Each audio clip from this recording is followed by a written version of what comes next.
Jitendra Vaidya, managing director of Lokmanya group of hospitals आणि chief orthopaedic आणि joint replacement surgeon Lokmanya hospital. आज आपण बघतो की आजच्या जीवनशैलीमध्ये गुडघेदुखीचं प्रमाण विशेषतः स्त्रियांमध्ये खूप वाढत चाललेलं आहे आणि या अशा परिस्थितीमध्ये जेव्हा तो चौथ्या टप्प्यात आर्थरायटिस पोहोचतो तेव्हा सांधेरोपण शस्त्रक्रियेची त्यांना गरज लागू शकते।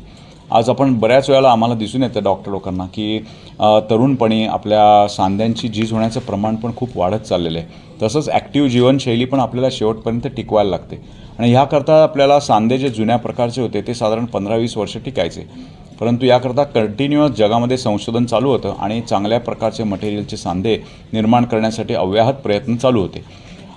मला सांगण्यास आनंद वाटतो की आता लोकमान्य हॉस्पिटलतर्फे देशामधली पहिली सिरॅमिक जॉईंटची शस्त्रक्रिया आज लोकमान्य हॉस्पिटलमध्ये पार पडणार आहे।